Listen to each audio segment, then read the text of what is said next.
I find most advisors who are managing the money themselves, they hit about 50 million in assets under management. They just don't have time to see anybody else or do anything else. They can't grow. That's really where we came into play, is we would offer them the ability to scale the growth of their business by letting us do a lot of the things that we're not really revenue generating activities. Welcome to the My Future Business Show, where we get you in front of your best audience and keep you there. Not only are we interviewing the biggest names in business to help you become even more successful, we're inviting you to book your spot on the show to help you grow your business. So at the end of the call, make sure you fill in the interview application form at myfuturebusiness.com/interviews.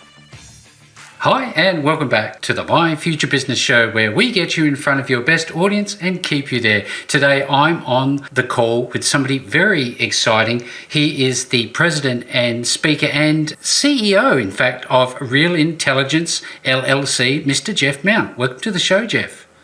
Thanks, Rick. Absolutely. A wonderful treat to have you here today. And we're going to be talking a lot about how to visualize your financial future in 10 minutes or less. Sounds like a bit of a stretch, but we'll get back to that in a moment, because I'm sure you've got some fairly exciting news to share about this technology that you use at Real Intelligence. But before we do that, Jeff, what I like to do is learn a little bit about my guests. And I'd love to start off, Jeff, by asking you where you're located. Where is home for you? I am in Fairfield, Connecticut, the United States, which is just a suburb of New York City. Fantastic. Is that a location where you've been all of your life? I moved here after college, grew up in Virginia Beach, Virginia, but have lived here since 1990. Oh, okay. And time flies, doesn't it? So what's some of the landmarks that people would know in your location? Well, we're literally right on the Long Island Sound. As I mentioned, New York City is about 50 miles from here, so it's not too far. Fantastic. And of course, Yale University is about half an hour from here. Excellent. Do you have any hobbies, sports, or entertainment that you like getting into, Jeff? I'm a big fly fisherman, so I travel the country doing that. In fact, I was away this past weekend on a trip, which was fun. Did it go well?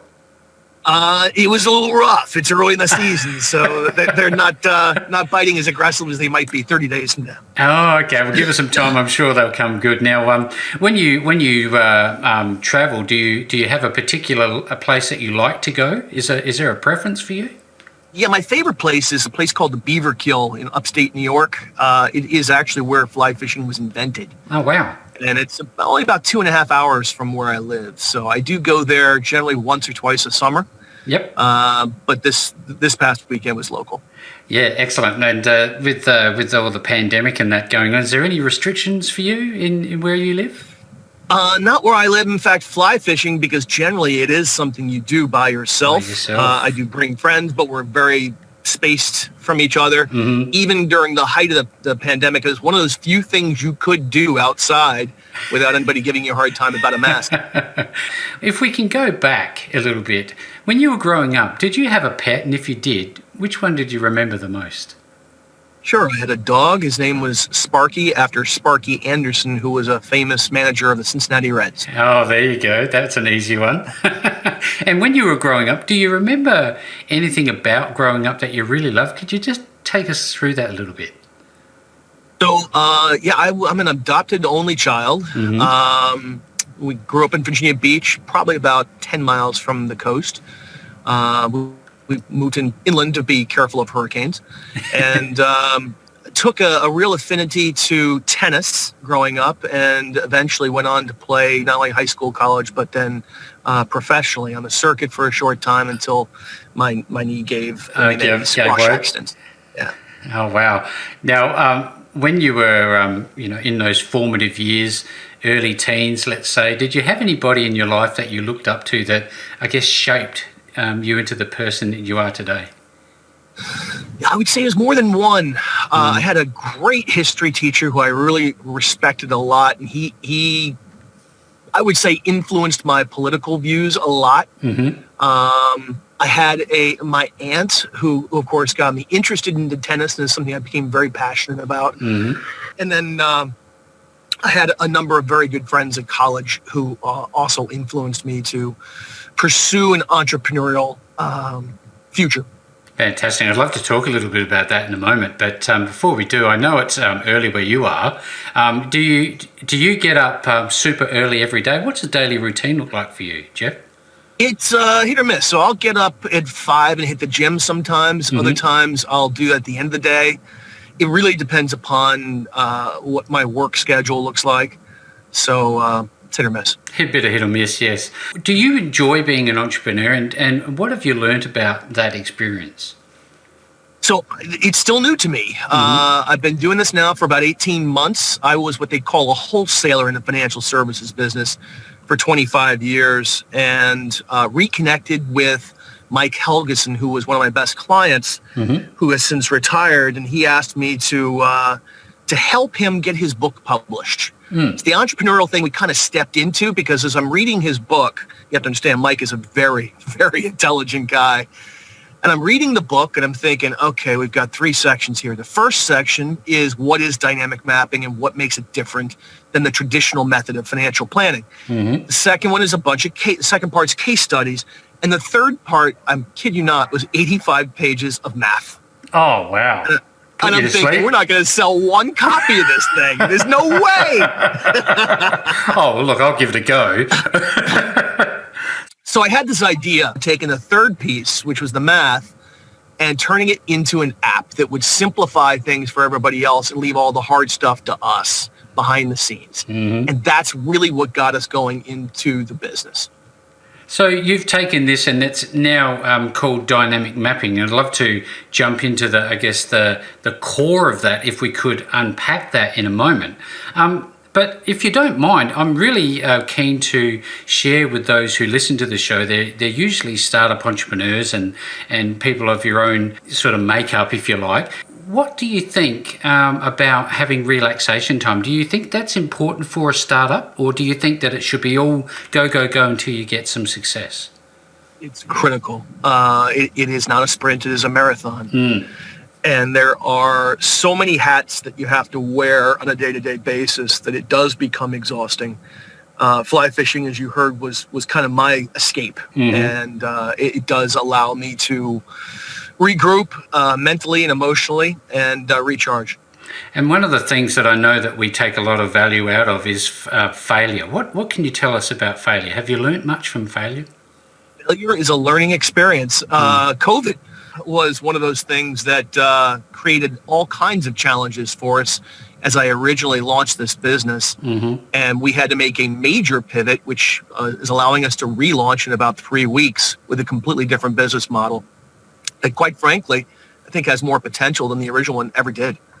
Excellent. So that's something to look out for. If you're on the call today and you want to know more about this, we're going to get to how you can get your hands on that in a short while. Now, we've touched on the pandemic and the things that you're doing in the finance industry. I'd love to give some context for the listeners. If you could just go back a little bit in terms of your experience in the finance industry, could you just, scope it out for everybody who's on the call today? Sure. So in the United States, there is a wholesale distribution system that most people don't even know about. Outside the United States, it seems to be mostly product manufacturer. Products might be insurance policies. It might be investment portfolios. And for the most part, they go direct to consumer. But in the United States, there is a very large network of wholesale distributors that effectively add scale to the advisor's book of business. Whether it's selling insurance and providing all the details to it, whether it's doing investments or creating an entire platform. And I did that for about 25 years. And I forged some pretty good relationships with some advisors who, quite frankly, got stuck. I find most advisors who are managing the money themselves, they hit about 50 million in assets under management. They just don't have time to see anybody else or do anything else. They can't grow. Yeah. That's really where we came into play, is we would offer them the ability to scale the growth of their business by letting us do a lot of the things that were not really revenue generating activities. So I'm wondering, who is the customer for Real Intelligence? Who do you appeal to?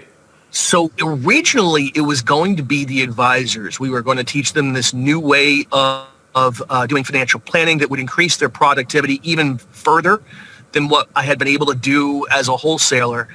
And the idea was I would travel the country and train them on a 2 full-day basis, and then provide weekly trainings via Zoom. And then the pandemic happened and we couldn't travel. So we had to change the entire business plan. Yeah. And moving forward, it's going to be more business to consumer direct on the one hand. And then the other hand is corporate America. We do believe that the businesses that are large enough to have financial wellness as an initiative within their HR departments, they really don't have any tools to support that initiative, yet they scream every year about how important it is. We believe we can help with that. So that will also be a target of ours going forward. Fantastic. Thank you so very much for sharing. Now, I'm wondering, how did the name Real Intelligence come about? Is that something that you'd had on the back burner for a while, or? No, that was actually my partner's idea. We were talking about names, and of course, the buzz is all about artificial intelligence. And of course, Yes. the line that we use is there's nothing artificial about real intelligence or the people we serve. I'd love to, if we could, just share a little bit about your experiences. You've spent 25 years in the financial services business and attained several different awards, including Innovator of the Year. Tell us a little bit about some of those experiences. The Innovator of the Year award was given I don't remember what year that was, but it was because I had started that training program that allowed advisors to deliver what we call a middle-class millionaire experience. I should say a family office experience for middle-class millionaires. And most people don't know what a family office is. That's traditionally a service level reserved for very, very wealthy families, meaning 50 million or more, where you have all of those things in life that become burdensome with all that wealth. So taxes, legal, property, casualty, risk management. If you have real estate, then of course managing that real estate investment portfolio, and of course seeking unique opportunities through private equity or venture capital. It's a business in itself, isn't it? It is, and it's typically very expensive to run one of those because you have them all under one roof. What we were able to do was to create a virtual experience for middle-class millionaires. Now, it wouldn't go quite as deep as what you'd expect for those really super wealthy families, but we would be able to have, and it sounds so simple, but it just doesn't happen, have the accountants, the attorneys, the investment people, the insurance people actually talking to each other to make sure that the family could work hard and play hard and not worry about all those other things. So, I was given that award for that exact reason. And the benefit to me, of course, was the advisors were able to attract investors who had more money than they had previously.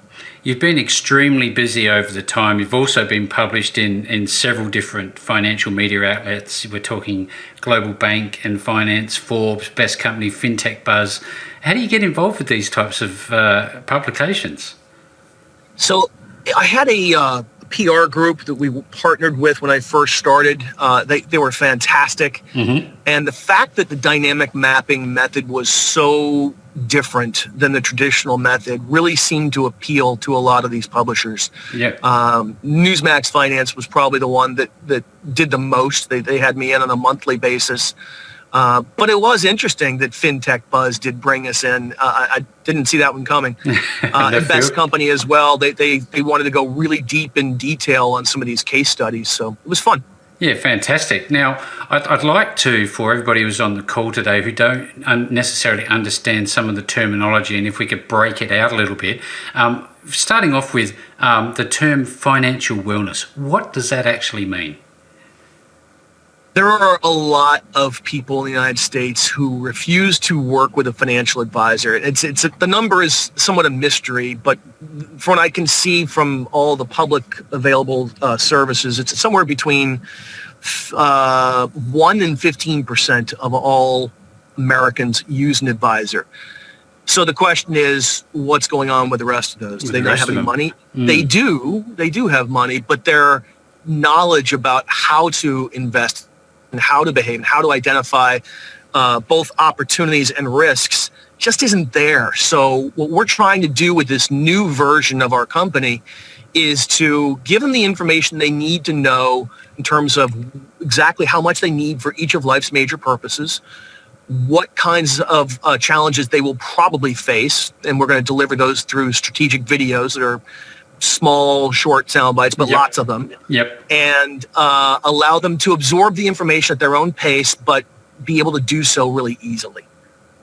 That's fantastic. That's something very much to look forward to. I think about this, and I think when I meet with my financial advisor, it's well, at least used to be face to face. Is it now obviously moving towards an online sort of Zoom experience when you're talking to clients? How do you engage? I think a lot of the appointments you're going to have in the future will be like this through Zoom. And I'll tell you why. Most advisors used to complain to me that when they would see people, that they'd have some people call and say, gee, it's not exactly 75 degrees and sunny today. I think I'm going to come because it's too hot or it's too cold or traffic's bad. The Zoom eliminates all the challenges of traffic and weather and allows for them to be quite efficient. And let's be honest, with Zoom, the amount of small talk that happens at the beginning is pretty minimal. It's right to business, and typically the appointment stays on schedule. So I think you're going to see more and more of this. Absolutely. You touched on strategic earlier, and I've read through your website, which is fantastic. The reference to financial strategic thinking. Could you explain that a little bit more? Yes, I'm glad you brought that up. So I have this conversation with advisors who've done traditional financial planning, input-output software programs, and there's plenty of them. And the output that typically comes from these things is anywhere from 50 to 300 pages. Oh, wow. So they're going to share this document with the investor. They typically only show them, really review about 5 to 7 pages, which is always a spreadsheet of the output of the math. The math can be quite daunting. And what seems to happen is the investors will go through these pages, all 50 of them, even though there's only 5 to 7 that are being reviewed with the advisor. And they look up from the document with their eyes wide open. Sometimes even there's tears coming down because they're so bored and so confused. They don't know what they're looking at. And they're just, somebody please help me. And then they do. They literally look up and say, Rick, what am I supposed to do now? Yeah, I can see it. Now, that's not exactly a trust building experience, is it? No. So dynamic mapping is one of those things, allows you to actually visualize it, and we use a metaphor that allows you to build your sailboat that will help get you through life's journey. And if it has big ballooning sails, you know you're in good shape. If it has slack sails, you probably need to make some strategic changes, and we give you the tools to make those changes on the fly so that you can see how to get those sails up. So you can do this in a matter of 10 minutes, is to use this dynamic mapping app, and you will get a picture of where your strategic thinking should be, and I guess where you're currently positioned in terms of financial wellness. Is that how it works? It is. So depending upon your unique situation, you might want to put in things. Obviously, retirement's the biggest expense. But you also might want to put in your mortgage to see that there's no conflict between the mortgage payoff and retirement. That's a common mistake. Here in the United States, we've seen interest rates drop, and people just kept refinancing their mortgage, which is fine, except a lot of times that 30-year mortgage keeps getting pushed further and further out because we're focused on our monthly payment being smaller. Well, if you have, let's say, 10 of those 30 years left as you enter retirement, you are effectively forcing yourself to save a whole lot more than you would normally otherwise need. And you may be kind of tight with the budget, so you may not really be able to enjoy those first 10 years of retirement, which are usually the most fun years of retirement. And so that's an example of strategic thinking you would not see in a spreadsheet, but you will with this. College tuition planning's in there, saving for your kids' weddings in there. All of these things you can really visualize quite quickly. Life expenses, as it were. But I read in the write-up here with this dynamic mapping tool, you talk about investments. We're not just talking about, mortgage and real estate and living expenses wrapped up in a budget. We're talking also about stock trading and things like that. Certainly. Where does it expand to? So there's no question that over long periods of time, stocks deliver the most growth with the most predictability. Now, in the short term, predictability is off the table. But over 10, 15, 20 years, the variance from the average is really not that great, and it is quite predictable. However, we do not believe in the classic institutional method of managing money for families. Now, that is a big difference from what you would normally experience from some of the big wirehouses or even from independent financial planners, because the financial planning method they normally use is institutional. I'm talking about pensions, foundations, and endowments. Mm-hmm. I love to clown around that pensions, foundations, and endowments don't get sick, hurt, laid off, or divorced. People do. Yep. And if that's the case, why are we using a risk management approach that doesn't take any of that into account? So what we do is Seems like folly, doesn't it? Right, it does. And it's amazing how intellectually lazy some of these people are. When I address this with them, they just shrug and go, but that's the way we've always done it. So we use an aging process for purpose-based portfolios. And the aging process says, since we know that stocks can give you the most return with the most predictability over long periods of time, but just the opposite is true in the short periods of time, at the point farthest from our distribution date, we can take on lots of risk. Each year as we approach that distribution date, we're going to gradually move it into income-producing asset classes, which have a different kind of risk, but generally not as severe, and then eventually into highly liquid asset classes, might even include cash. So that way, if there is a market disruption from a pandemic like we saw last year, and you have some need for that money in the very short term, you're completely unaffected by it because that money's already in cash. Yeah, thank you very much for sharing. This has been a wonderful call thus far. I'm wondering, I know that things would have changed in terms of speaking engagements. So tell us a little bit about your experience with that. So the speaking engagements has been literally all Zoom since the pandemic. I think it's starting to change, but slowly, depending upon where the events are. I know in Florida, they're pretty much open. Nashville, Tennessee, they're open. But a lot of places, they're still doing the virtual. My speaking experience really began in my wholesale days, where I was speaking generally to anywhere from 50 to 300 people at a time. And that was always in person. But it's going to be interesting to see when things completely open up.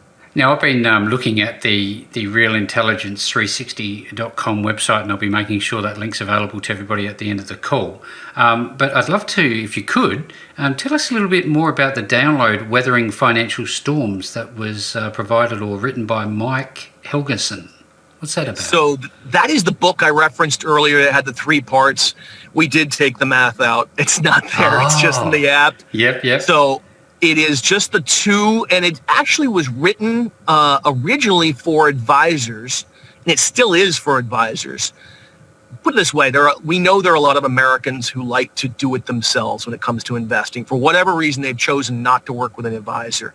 So what we've given them with this book is actually the exact same stuff we use to train our advisors how to deliver a dynamic mapping experience from a planning perspective, as well as, of course, the essential family office experience. I don't think anyone's going to create their own essential family office. I think once you have that kind of wealth, you really do want the advisors working together and talking together and delivering that experience you expect. But up until that point, this book will teach you everything that the advisor already knows. Something you've just touched on made me think about is that in the past, I have experienced more of a hands-off financial advisor relationship. Do you focus on relationship building in your business? Without a doubt. It's incredibly important. In fact, part of our training involves social styles, recognition, and motivation. Mm-hmm. We know that advisors often do wear a lot of hats, whether it's insurance or investments, financial planning, whatever the case may be. Where they often lack is how to connect with different personality types on a consistent basis. We do spend quite a bit of time on that part of the training, and it generally is everyone's favorite because it's just something they never get. Yeah, fantastic. Thank you for sharing, Jeff. Now, not only do you have your wonderful self at Real Intelligence, but you've also got Mike Helgeson. Can you tell us a little bit about Mike? Yes, Mike was in the business for 35 years as a financial planner. In fact, he was one of the very first certified financial planners, which does show his age, and was the founder of the Financial Planning Association in Westchester, Connecticut, New York, as well as Fairfield County, Connecticut. Fantastic. Thank you very much for sharing. I'm sure you make a dynamic duo, as it were. Now, in terms of the development of the app, you obviously would have some sort of a development plan in the background. You've talked about redoing your model. Is it all tying together, and is there like a path forward for the development of the app? So we are 3 weeks away from the launch of the new app. The one that we used as a tool for advisors originally is still up. You can get that off of the Apple App Store or Google Play. Mm-hmm. It is not as intuitive as the new one will be. So if you're a do-it-yourself investor, my advice would be to wait 3 weeks and use the one that will be geared towards the consumer, because if you do run into trouble, there will be those videos that give you assistance in terms of knowing what to input and exactly how to read the calculations and the output. But yeah, we're excited about that. I think it's going to be a great tool for everybody, not just advisors. Yeah. And there's one thing I'm thinking about, Jeff, is that it's one thing to have a wonderful tool like this, an app, but it's so much more important to have that ongoing support, those tutorials, just that guidance for the end user. Yes. So now, in addition to the website providing a lot of resources, either from my old articles or, of course, just guidance as to where you can find tools, we have a pretty aggressive social media push, mm-hmm. which pushes out little bits of information, again, in very digestible bites that will also help people with a dynamic map method. So when people do get to your website, I was wondering if you could just tell them what they will find and what to look out for. So yeah, you will see on the website not only a description of the Essential Family Office experience, you'll see a few videos about how we can deliver this dynamic map, visualize your financial future in 10 minutes or less. Strategic thinking begins at minute 11. The news part is think of it as my blog. You'll find both videos, interviews like this one, audio, as well as, of course, all the articles I've written. Fantastic. Now, when somebody uses this wonderful app, does that trigger an automatic meeting with you, a Zoom call, or is that a separate step? No, it's a separate step. So the app is yours to use however you'd like to. I find most people are very private. Mm-hmm. And they want to make sure that when they're using this, that they're not going to let it get into anybody else's hands. So we will have a username and password to make sure that it stays private for you. Beautiful. But yes, of course, we do recommend anyone who wants to connect with us, go on the website and you will see a page there. We'd be more than happy to talk to you about whatever your needs are. Well, thank you so very much, Jeff. This has been a wonderful call. I've learned so much in such a short amount of time. It's a very exciting app. Great future for Real Intelligence coming forward. I can see that for sure and certain. Now, for anybody who's on the call today, if you want to make your way to find out more about this app, you need to visit realintelligence360.com. I'll be making sure that URL is available below this post. No matter where you see this interview, you will find the link back to realintelligence360.com.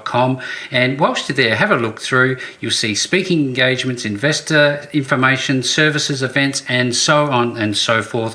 And with all that being said, Jeff, thank you so very much for joining me on the My Future Business show today. Thank you, Rick. Enjoyed it. Thanks for joining us today.